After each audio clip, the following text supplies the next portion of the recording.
આગળ વધીએ તો ભગવાન જગન્નાથજીની રથયાત્રાને હવે ગણતરીના દિવસો જ બાકી રહ્યા છે. તે પહેલા જ ભગવાનના મોસાળ કહેવાતા સરસપુરમાં તૈયારીઓનો ધમધમાટ શરૂ થઈ ગયો છે. મોસાળ તરફથી ભગવાનને મળનારી ભેટના દર્શન માટે લોકો સરસપુર આવી રહ્યા છે.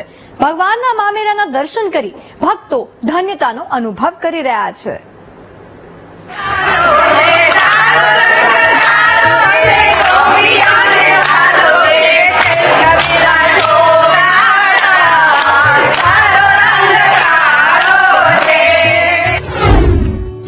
વર્ષથી જેની જોવાઈ રહી હતી રાહ, ત્રિવેદી પરિવારના આંગણે ઉગ્યો સોનાનો સૂરજ.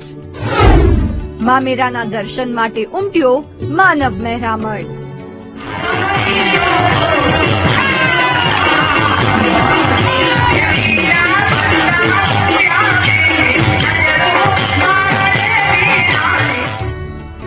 ભગવાન જગન્નાથની 148મી રથયાત્રાની તડામાર તૈયારીઓ શરૂ થઈ ગઈ છે.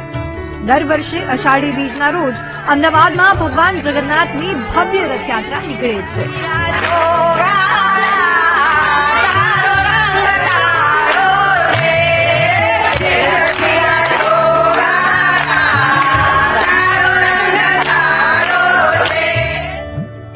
આ દિવસે ભગવાન મંદિર છોડી ભક્તોને મળવા બહાર નગરચર્યાએ નીકળે છે. અષાઢી બીજનો અવસર ભક્તો માટે વધુ ખાસ હોય છે. ભગવાન જગન્નાથજીની રથયાત્રાના 15 દિવસ પહેલા જળયાત્રાનું આયોજન થાય છે. ત્યારથી ભગવાન પોતાના મોસાળમાં રહે છે. ભગવાનના મોસાળ સરસપુરમાં રણછોડરાયના મંદિરે મામેરાના દર્શન કરવા માટે મોટી સંખ્યામાં લોકો ઉમટી પડ્યા છે. રથયાત્રા એટલે અનેરો મહિમા છે.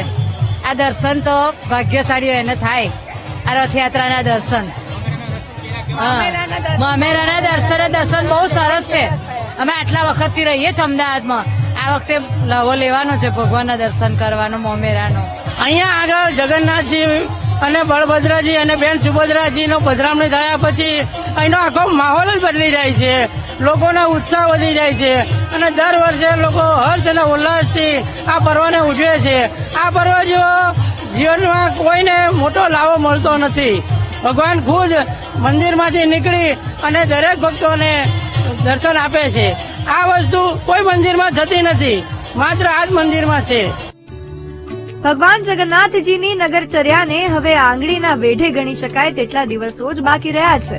ત્યારે ભગવાનના મોસાળ સરસપુરમાં મામેરાના દર્શન માટે ભક્તોની લાઈનો લાગી છે. ભગવાન જગન્નાથના મોસાળમાં ત્રિવેદી પરિવાર દ્વારા મામેરું કરવામાં આવશે.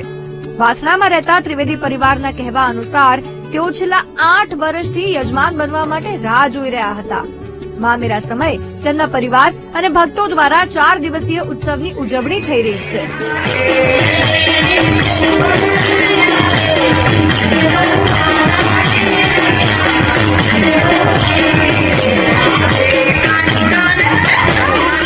મામેરાના યજમાન પરિવારની દીકરીઓએ ભગવાન માટે સુંદર દાગીના તૈયાર કર્યા છે. લગ્ન પ્રસંગની જેમ ભગવાનનું મોસાળું તૈયાર કરવામાં આવ્યું છે. જાણે એવું લાગે છે જીવન ધન્ય થઈ ગયું. 10 વર્ષનો જેનો આતુરતાથી ઇંતજાર કરતા હતા એ ઘડી આજે આવી. આજે હરખના આંસુ અમારી આંખમાંથી સુકાતા નથી. અમારું ત્રિવેદી પરિવાર વાસણા વિસ્તાર આજે એટલો બધો ધન્ય થઈ ગયો છે કે આટલા 148 વર્ષમાં વાસણા વિસ્તારમાં પહેલીવાર ભગવાનનું મામેરું કરવાનું સૌભાગ્ય પ્રાપ્ત થયું છે.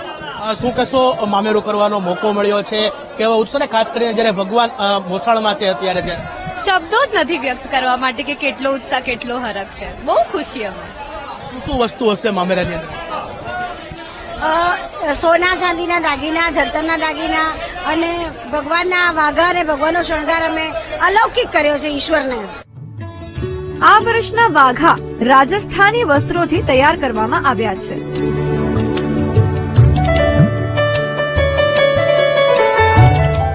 ભગવાનને બાજુબંધ, ગોલ્ડન હાર, મુગટ અને બહેન સુભદ્રાને પાર્વતી શણગાર સાથે અનેક વસ્તુઓ મામેરામાં મૂકવામાં આવી છે.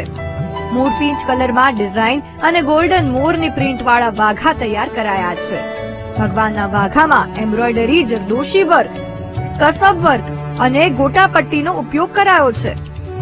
મામેરા માટે છેલ્લા 2 મહિનાથી પરિવાર દ્વારા તૈયારીઓ કરવામાં આવી રહી છે. ભગવાનના મામેરાના દર્શન કરી ભક્તો ધન્યતાનો અનુભવ કરી રહ્યા છે અને રથયાત્રાના દિવસની રાહ જોઈ રહ્યા છે. Bureau report, VTV news.